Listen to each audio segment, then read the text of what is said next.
Hey everyone, welcome as we continue our study through the New Testament, looking at the New Testament church. And today we're looking at Revelation 7 1 through 8. And this is looking at how God's people will be preserved through the seven signs, the seven seals, the seven things that are being broken.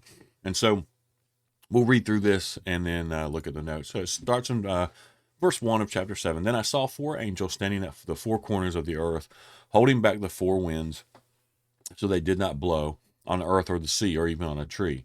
And I saw another angel coming up from the east carrying the seal of the living God.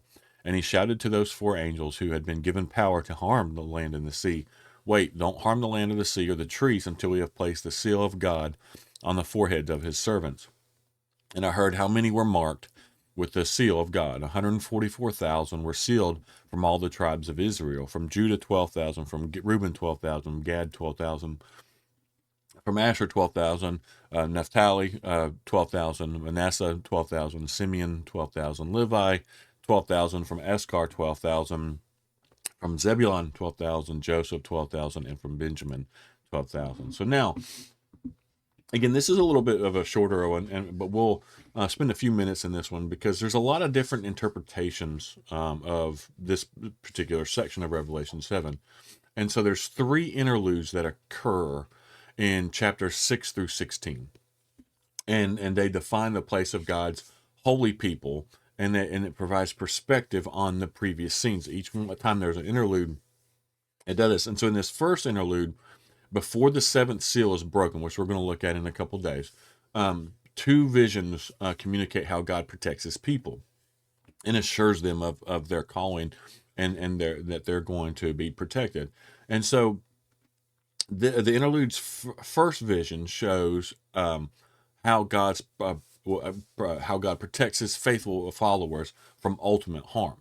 And this is where we get into either the literal or the symbolic approach to interpreting the 144,000 that are sealed from every tribe of the sons of Israel, and its relation to the next vision of an innumerable or a huge multitude from every nation. And so many understand this. There's many that understand this to be a reference to the actual ethnic or biological Israel, and they view that there will be 144,000. Some view it as a symbolic number. Some view it as an actual number of Jewish believers that will be brought to faith immediately after Jesus returns and removes the church from the earth. Right? If during before or during this 7 year tribulation, and so this is the pre-tribulation rapture view of that. That there's some who believe that before when God returns, he's going to call his people up, and then there's going to be 7 years of the 7 year tribulation, and that during that time 144,000 people will be preserved.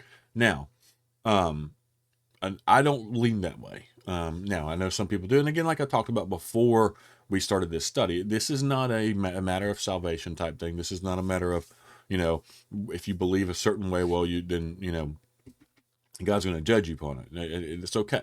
Like, depending on how different people turn. I lean toward what the next approach is. And this is another common approach that understands Israel as a reference to the church in this interpretation, and the new covenant people of God. And so that's what I'm talking about. And in the view of the visions of the 144,000, right, that the 144,000 is an international multitude and the perspective of the church as a whole.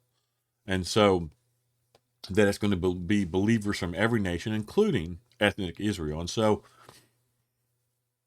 the 144,000 is just a number used to represent the entire church. And so what's being shown here is that before all these things, before the seventh seal's broken, before the final thing that happens, the 144,000, they're going to be protected from the Lamb's wrath as his own flock.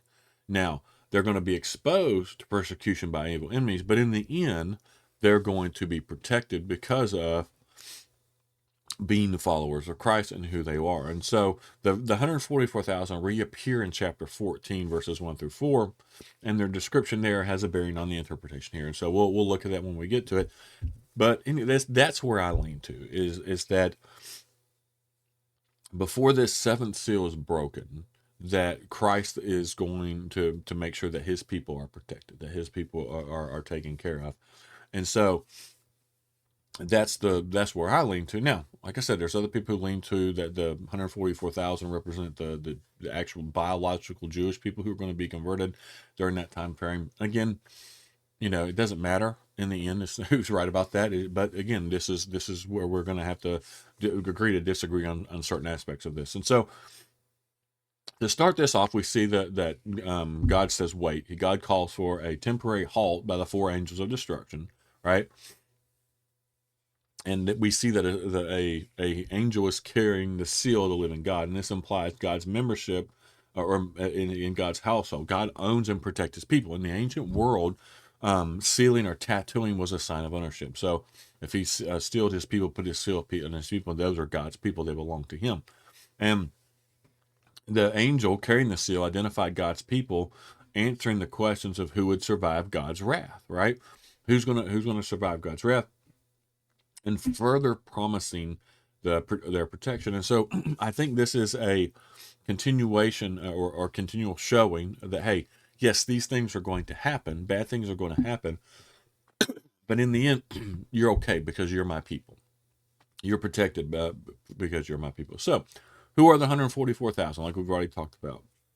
The listing of the tribes of Israel does not exactly correlate with the 12 physical tribes of that we see in the Old Testament. There's some substitutions here. Instead, it looks like it communicates that God knows precisely which people on earth belong to Him. He knows who are His people, right? And by the 8090s, Israel's 12 tribes no longer existed. When this was written, no longer existed. The 10 of the tribes were dispersed when Assyria conquered the northern kingdom of Israel. So we saw that, and that's in 2 Kings 17. And so the early church regarded itself symbolically as the Israel of God. I've got a lot of notes or verses in the notes that you can go back and look at. And so the 144,000 more than likely represent all faithful Christians that we're going to see. And we're going to see that in a later episode, or later chapters here and later readings. And so the list begins appropriately with Judah, right? That's the royal line of Jesus, but substitutes Manasseh with one of the two tribes for Joseph, for Dan. Um, and the tribe of Dan fell into idolatry, and early Christians regarded it as the symbol of evil. And so more than likely that's why it was removed. And so again, this one is a little bit harder because we're not 100% sure, right? And a lot of this is up to interpretation. And it's up to what do we think, what makes the most sense, what's the most logical here. And so I lean towards the 144,000 representing all of God's people, right? And that's why this is symbolic of all of God's people, all of who, those who are going to be saved, and that this is God. In the end, God's going to protect His people. God's going to take care of His people. That's what I think is being communicated here. Now, if you think other, that's okay. If you have questions about that, you can ask them. Or if you have other thoughts, you can put those in the comments as well. But this is just where me studying it, me researching it. This is where I fall, and this is where I lean to in this. So, as always, I hope that y'all learn from these. I hope that these are helpful, and that it's helping you see a little bit more into the book of Revelation.